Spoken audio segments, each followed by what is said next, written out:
The mundane and the spiritual life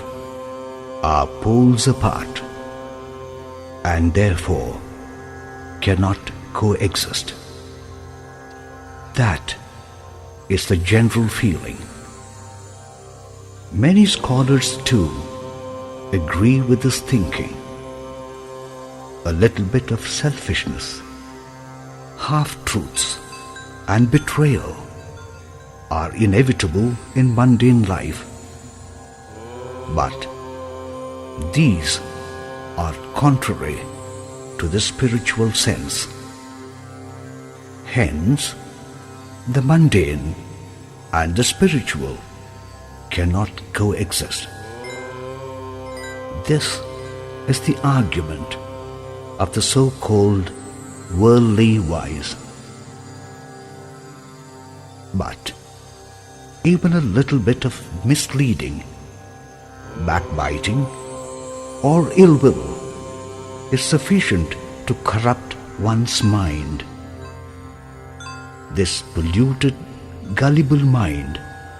is at the root of infinite problems that are strongly influencing an individual, a family, a society, a country, and the entire world. Our mundane and routine life should be entirely based on righteousness and spirituality. There should not be even an iota of scope for ill will or self-seeking to get the better of us. Only then can we shape our lives on a firm base and pave the path for world peace too. The art and science of structuring our lives on the spiritual foundation is what is expounded in the Vedas. They are open to all sincere seekers of truth. They do not belong to any one caste, religion, or nation. Discrimination on the basis of gender too is denounced. The Veda itself proclaims thus in the second stanza of the 26th chapter of Shukla Yajurveda, Yathe mam vacham kalyanim avadhani janebhyah brahmarajanyabhyam Shudraya charyaya cha swaya charanaya. It applies to all people, our own and others. This universal axiom holds good for the Brahmins, the Kshatriyas, the Vaishyas, and the Shudras. These are not castes as misinterpreted. A person does not get into a community slot just by virtue of his or her birth. Instead, these are different ways of life, varnas, chosen in accordance with one's qualities, profession, capabilities, and aptitude. Social well-being is the goal of all these different ways of life, and hence No way is superior or inferior to other ways. The study of the Vedas begins with the Gayatri Mantra, the subject matter of which is the Savitri. Gayatri doesn't mean a female deity or goddess with many heads and multiple hands. Savitri doesn't mean only the sun. It is that which protects the one who chants Gayatri. But it is mandatory that the one who recites should have understood the mantra that is chanted. That omnipotent and the supreme, responsible for the creation of this universe, and that great force that prompts us into good deeds is the Savitri. This omnipotent, omnipresent, omniscient force is above any gender and has no shape. It cannot be bound into any structure. It is the Bharga of this omnipotent that is worthy of being born in our hearts and recapitulated time and again. Bharga is that power which can burn to ashes any ill will or even ill-born thoughts. Let that divine force prompt all our thoughts and actions. This is the essence of the Gayatri Mantra. It is to be specially observed that the words Dhimahi and Naha are in plural. This implies that the mantra is a collective group prayer, a oneness arrived at in the greater interest of the greater number. There is neither any privacy nor any secrecy in this recitation. On the other hand, only when the essence of this Gayatri Mantra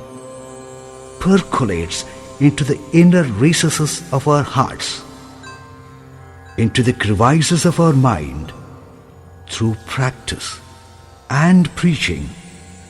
an enlightened human society and world peace can be established.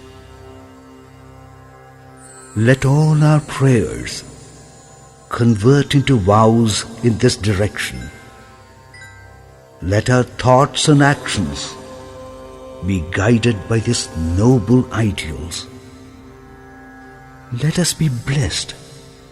with such a strong spiritual ambience always. Om Tat Sat. Om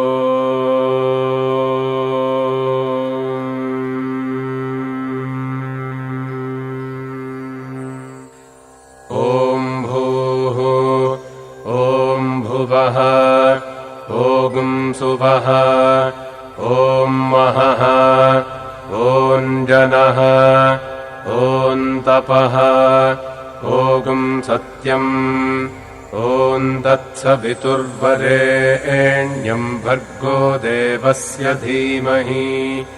Dhiyo Yo Nah Prachodayate. Om Apo Jyotirasomritam Brahma Bhurbhuvah Suvarom.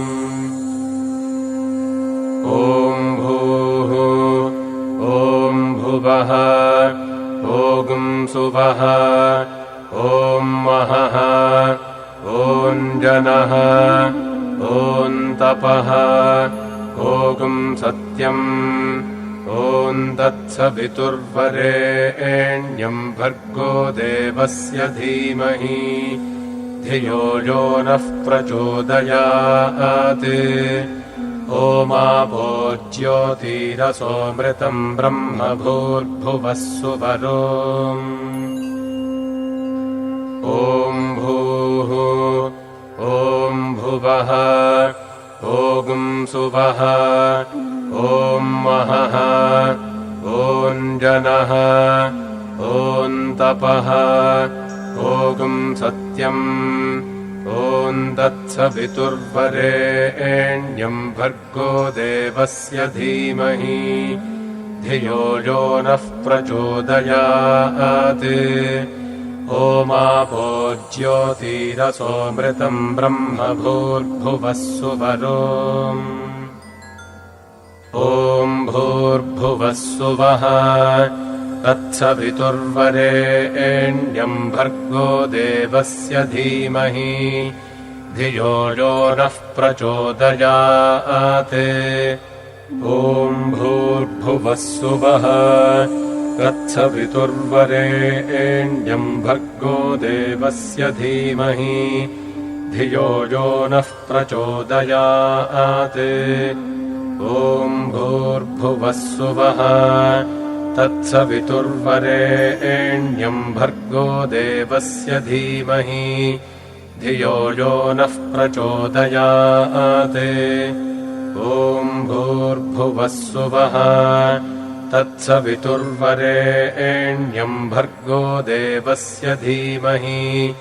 धियो यो नः प्रचोदयात्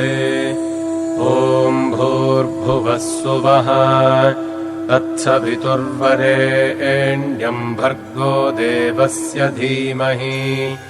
धियो यो नः प्रचोदयात् ॐ भूर्भुवः सुवः तत्सवितुर्वरेण्यम् भर्गो देवस्य धीमहि धियो यो नः प्रचोदयात् ॐ भूर्भुवः सुवः तत्सवितुर्वरेण्यम् भर्गो देवस्य धीमहि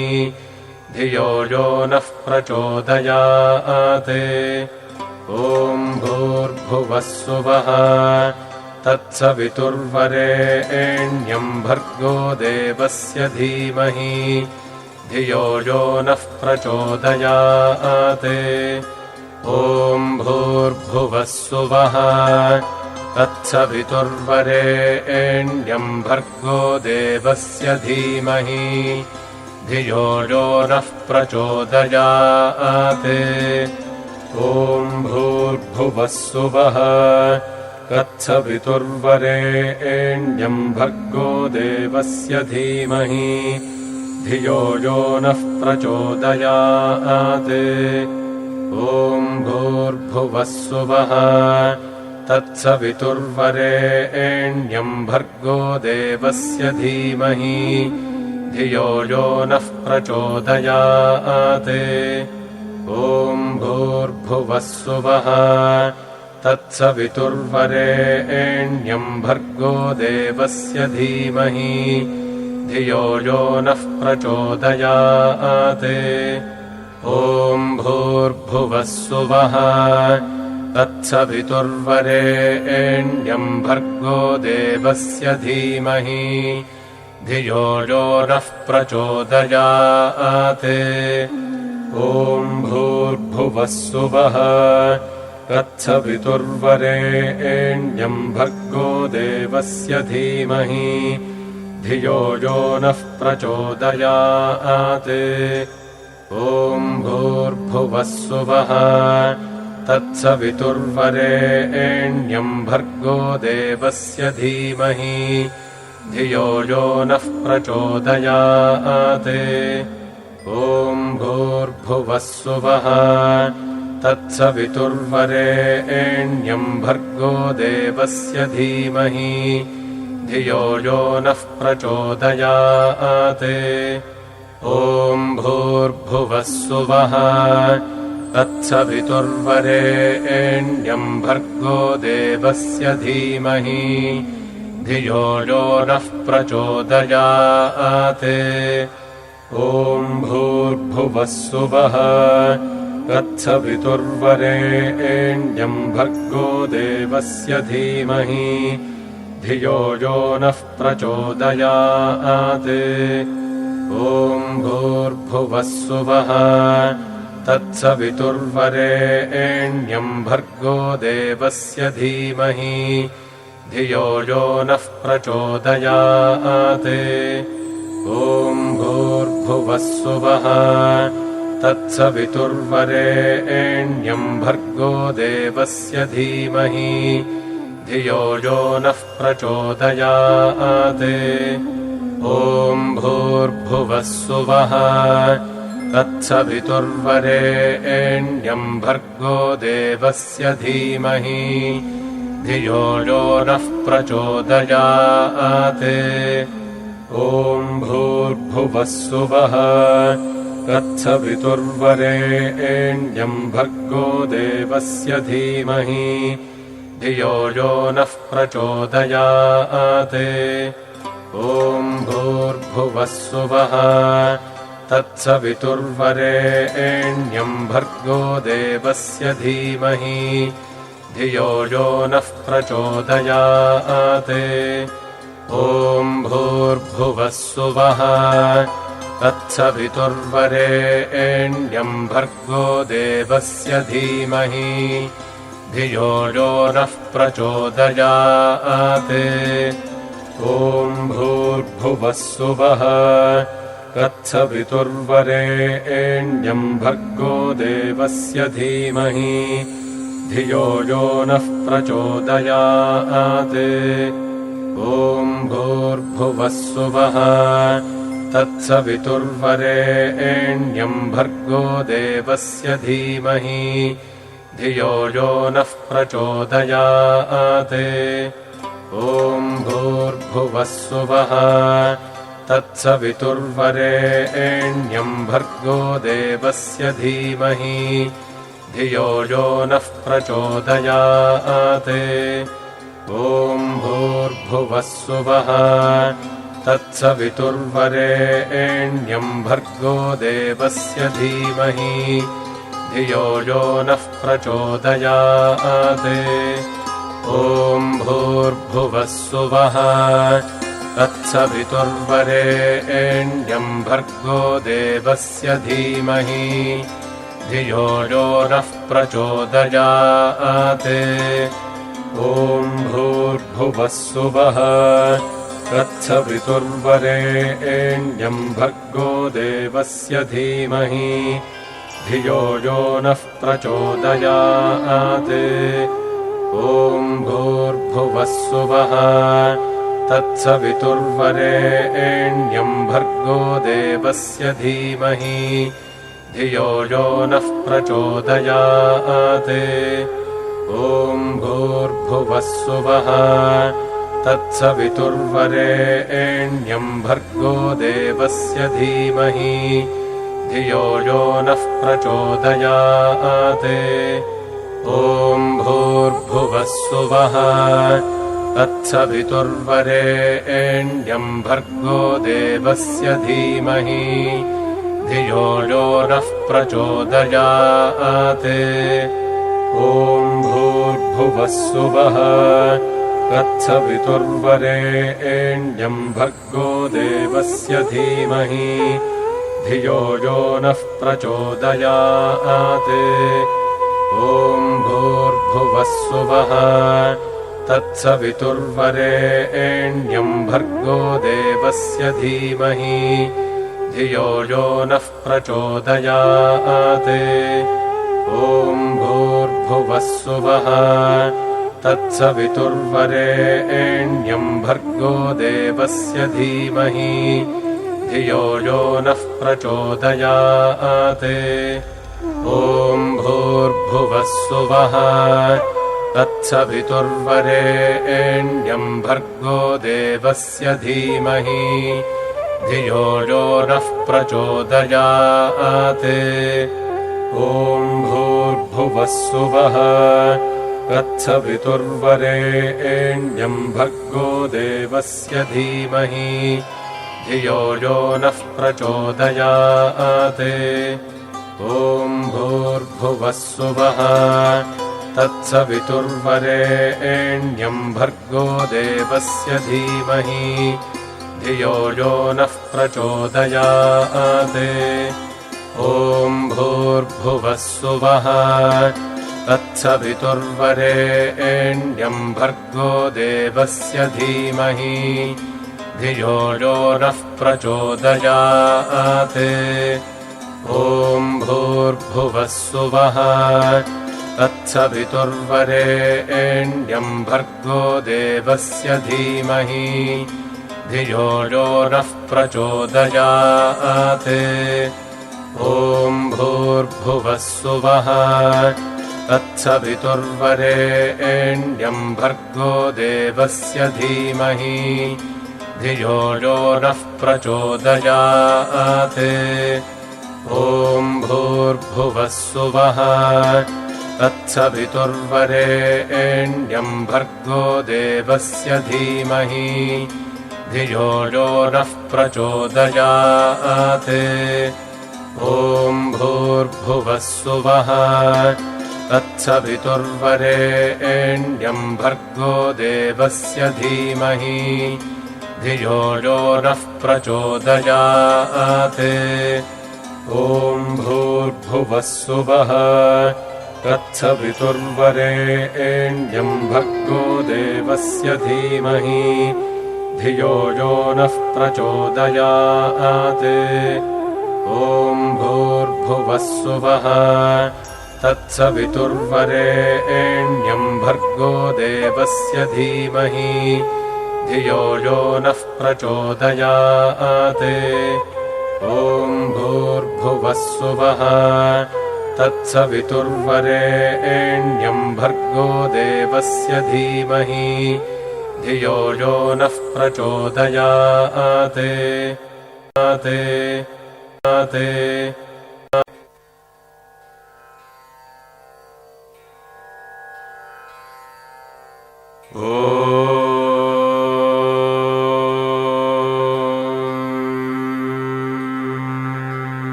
ॐ भूः ॐ भुवः ॐ सुवः ॐ महः ॐ जनः ॐ तपः ॐ सत्यम्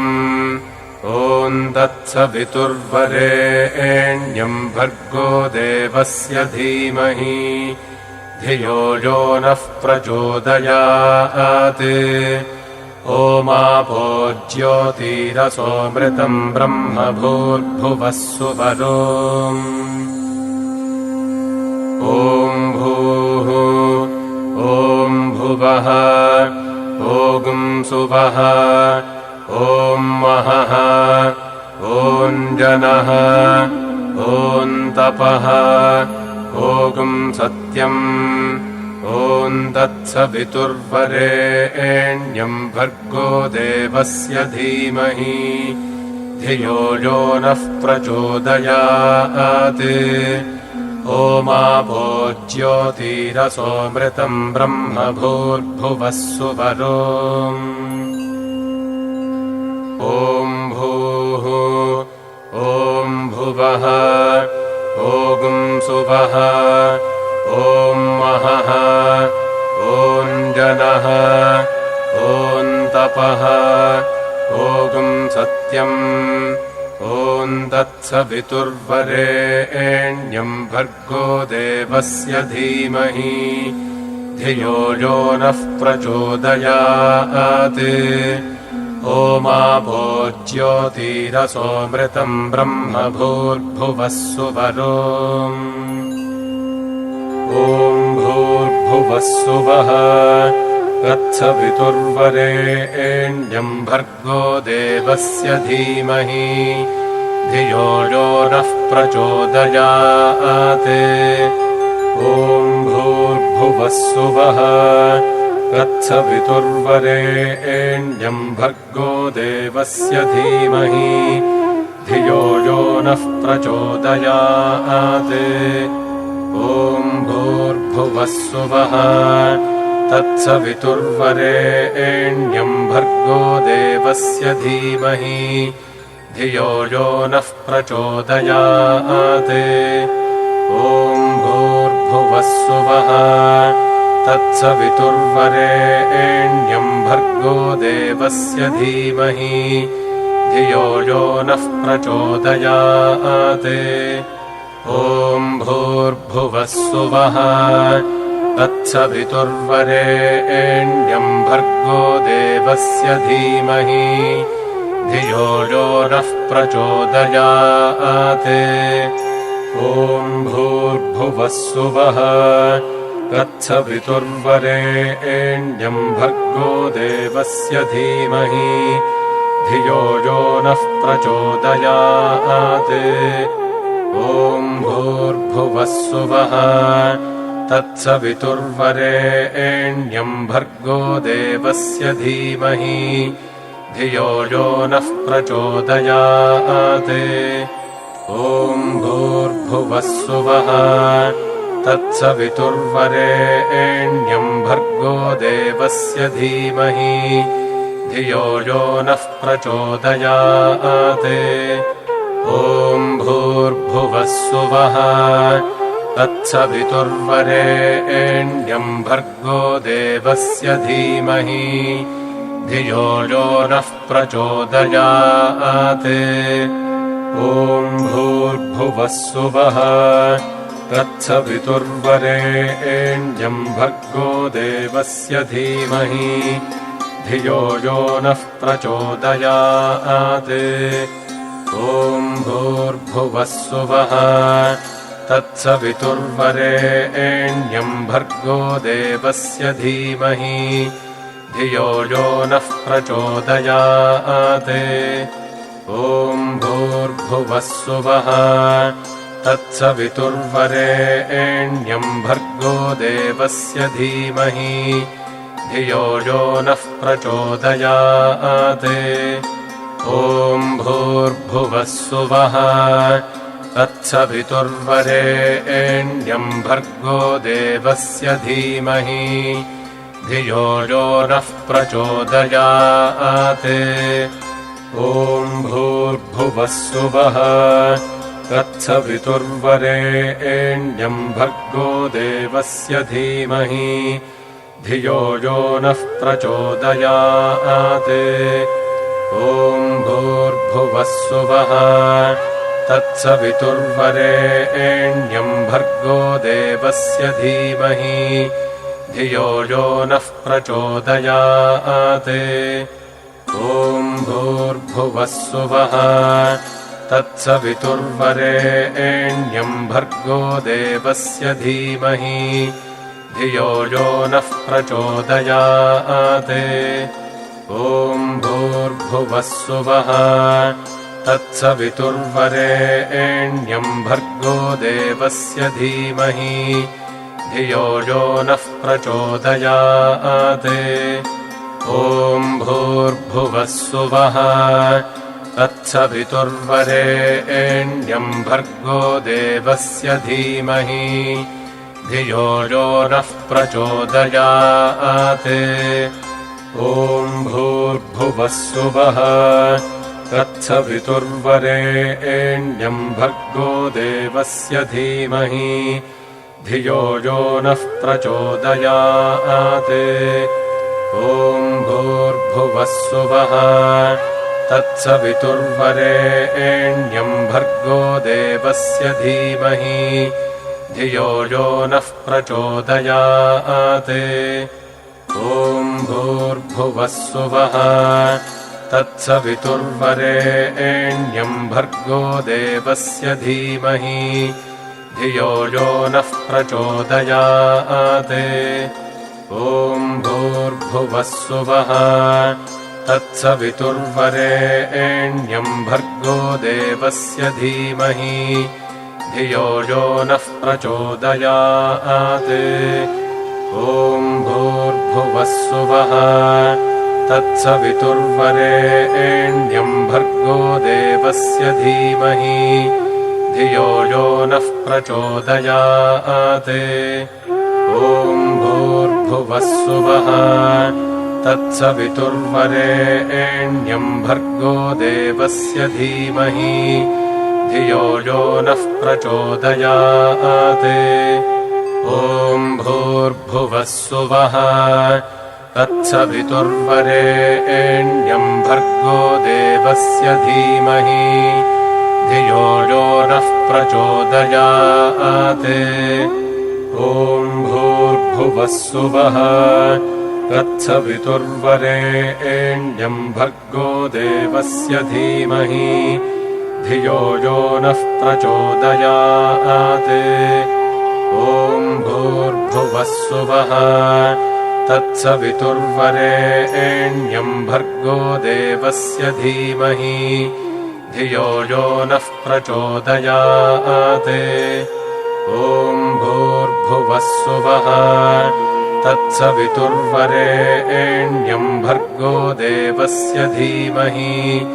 धियो यो नः प्रचोदयात् ॐ भूर्भुवस्सुवः तत्सवितुर्वरेण्यं भर्गो देवस्य धीमहि धियो यो नः प्रचोदयात् ॐ भूर्भुवस्सुवः तत्सवितुर्वरेण्यं भर्गो देवस्य धीमहि धियो यो नः प्रचोदयात् ॐ भूर्भुवस्सुवः तत्सवितुर्वरेण्यं भर्गो देवस्य धीमहि धियो यो नः प्रचोदयात् ॐ भूर्भुवस्सुवः तत्सवितुर्वरेण्यं भर्गो देवस्य धीमहि धियो यो नः प्रचोदयात् ॐ भूर्भुवस्सुवः तत्सवितुर्वरेण्यं भर्गो देवस्य धीमहि धियो यो नः प्रचोदयात् ॐ भूर्भुवस्सुवः तत्सवितुर्वरेण्यं भर्गो देवस्य धीमहि धियो यो नः प्रचोदयात् ॐ भूर्भुवस्सुवः तत्सवितुर्वरेण्यं भर्गो देवस्य धीमहि धियो यो नः प्रचोदयात् ॐ भूर्भुवस्सुवः तत्सवितुर्वरेण्यं भर्गो देवस्य धीमहि धियो यो नः प्रचोदयात् ॐ भूर्भुवस्सुवः तत्सवितुर्वरेण्यं भर्गो देवस्य धीमहि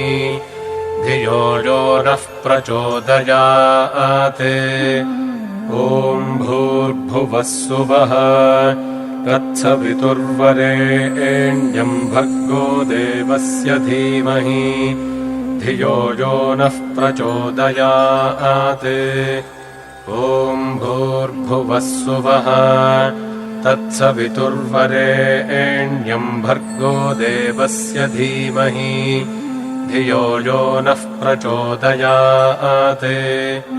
ॐ भूर्भुवस्सुवः तत्सवितुर्वरेण्यं भर्गो देवस्य धीमहि धियो यो नः प्रचोदयात् ॐ भूर्भुवस्सुवः तत्सवितुर्वरेण्यं भर्गो देवस्य धीमहि धियो यो नः प्रचोदयात् ॐ भूर्भुवस्सुवः तत्सवितुर्वरेण्यं भर्गो देवस्य धीमहि धियो यो नः प्रचोदयात् ॐ भूर्भुवस्सुवः तत्सवितुर्वरेण्यं भर्गो देवस्य धीमहि धियो यो नः प्रचोदयात् ॐ भूर्भुवस्सुवः तत्सवितुर्वरेण्यं भर्गो देवस्य धीमहि धियो यो नः प्रचोदयात् ॐ भूर्भुवः सुवः तत्सवितुर्वरेण्यम् भर्गो देवस्य धीमहि धियो यो नः प्रचोदयात् ॐ भूर्भुवः सुवः तत्सवितुर्वरेण्यम् भर्गो देवस्य धीमहि धियो यो नः प्रचोदयात् ॐ भूर्भुवः सुवः तत्सवितुर्वरेण्यम् भर्गो देवस्य धीमहि धियो यो नः प्रचोदयात् ॐ भूर्भुवः सुवः तत्सवितुर्वरेण्यम् भर्गो देवस्य धीमहि धियो यो नः प्रचोदयात् ॐ भूर्भुवः सुवः तत्सवितुर्वरेण्यम् भर्गो देवस्य धीमहि धियो यो नः प्रचोदयात् ॐ भूर्भुवः सुवः तत्सवितुर्वरेण्यम् भर्गो देवस्य धीमहि धियो यो नः प्रचोदयात् ॐ भूर्भुवः सुवः तत्सवितुर्वरेण्यम् भर्गो देवस्य धीमहि धियो यो नः प्रचोदयात् ॐ भूर्भुवः सुवः तत्सवितुर्वरेण्यम् भर्गो देवस्य धीमहि धियो यो नः प्रचोदयात् ॐ भूर्भुवः सुवः तत्सवितुर्वरेण्यम् भर्गो देवस्य धीमहि धियो यो नः प्रचोदयात् ॐ भूर्भुवः सुवः तत्सवितुर्वरेण्यम् भर्गो देवस्य धीमहि धियो यो नः प्रचोदयात् ॐ भूर्भुवः सुवः तत्सवितुर्वरेण्यम् भर्गो देवस्य धीमहि धियो यो नः प्रचोदयात् ॐ भूर्भुवः सुवः तत्सवितुर्वरेण्यम् भर्गो देवस्य धीमहि धियो यो नः प्रचोदयात् ॐ भूर्भुवः सुवः तत्सवितुर्वरेण्यम् भर्गो देवस्य धीमहि धियो यो नः प्रचोदयात् ॐ भूर्भुवः सुवः तत्सवितुर्वरेण्यम् भर्गो देवस्य धीमहि धियो यो नः प्रचोदयात् ॐ भूर्भुवः सुवः तत्सवितुर्वरेण्यम् भर्गो देवस्य धीमहि धियो यो नः प्रचोदयात् ॐ भूर्भुवः सुवः तत्सवितुर्वरेण्यम् भर्गो देवस्य धीमहि धियो यो नः प्रचोदयात् ॐ भूर्भुवः सुवः तत्सवितुर्वरेण्यम् भर्गो देवस्य धीमहि धियो यो नः प्रचोदयात् ॐ भूर्भुवः सुवः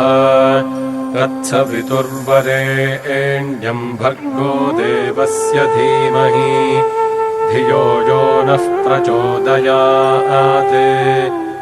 ॐ भूर्भुवः सुवः तत्सवितुर्वरेण्यम् भर्गो देवस्य धीमहि धियो यो नः प्रचोदयात् ॐ भूर्भुवः सुवः तत्सवितुर्वरेण्यम् भर्गो देवस्य धीमहि धियो यो नः प्रचोदयात् ॐ भूर्भुवः सुवः तत्सवितुर्वरेण्यम् भर्गो देवस्य धीमहि धियो यो नः प्रचोदयात्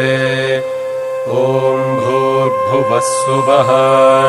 तत्सवितुर्वरेण्यम् भर्गो देवस्य धीमहि धियो यो नः प्रचोदयात् ॐ भूर्भुवस्सुवः तत्सवितुर्वरेण्यम् भर्गो देवस्य धीमहि धियो यो नः प्रचोदयात् ॐ भूर्भुवस्सुवः तत्सवितुर्वरेण्यम् भर्गो देवस्य धीमहि धियो यो नः प्रचोदयात् ॐ भूर्भुवस्सुवः तत्सवितुर्वरेण्यम् भर्गो देवस्य धीमहि धियो यो नः प्रचोदयात् ॐ भूर्भुवस्सुवः तत्सवितुर्वरेण्यम् भर्गो देवस्य धीमहि धियो यो नः प्रचोदयात् ॐ भूर्भुवस्सुवः तत्सवितुर्वरेण्यम् भर्गो देवस्य धीमहि धियो यो नः प्रचोदयात् ॐ भूर्भुवस्सुवः तत्सवितुर्वरेण्यम् भर्गो देवस्य धीमहि धियो यो नः प्रचोदयात् ॐ भूर्भुवस्सुवः तत्सवितुर्वरेण्यम् भर्गो देवस्य धीमहि धियो यो नः प्रचोदयात् ॐ भूर्भुवस्सुवः तत्सवितुर्वरेण्यम् भर्गो देवस्य धीमहि धियो यो नः प्रचोदयात् ॐ भूर्भुवस्सुवः तत्सवितुर्वरेण्यम् भर्गो देवस्य धीमहि धियो यो नः प्रचोदयात् ॐ भूर्भुवस्सुवः तत्सवितुर्वरेण्यम् भर्गो देवस्य धीमहि धियो यो नः प्रचोदयात् ॐ भूर्भुवस्सुवः तत्सवितुर्वरेण्यम् भर्गो देवस्य धीमहि धियो यो नः प्रचोदयात् ॐ भूर्भुवस्सुवः तत्सवितुर्वरेण्यम् भर्गो देवस्य धीमहि धियो यो नः प्रचोदयात् ॐ भूर्भुवस्सुवः तत्सवितुर्वरेण्यम् भर्गो देवस्य धीमहि धियो यो नः प्रचोदयात् ॐ भूर्भुवस्सुवः तत्सवितुर्वरेण्यम् भर्गो देवस्य धीमहि धियो यो नः प्रचोदयात् ॐ भूर्भुवस्सुवः तत्सवितुर्वरेण्यम् भर्गो देवस्य धीमहि धियो यो नः प्रचोदयात् ॐ भूर्भुवस्सुवः तत्सवितुर्वरेण्यम् भर्गो देवस्य धीमहि धियो यो नः प्रचोदयात् ॐ भूर्भुवस्सुवः तत्सवितुर्वरेण्यम् भर्गो देवस्य धीमहि धियो यो नः प्रचोदयात् ॐ भूर्भुवस्सुवः तत्सवितुर्वरेण्यम् भर्गो देवस्य धीमहि धियो यो नः प्रचोदयात्।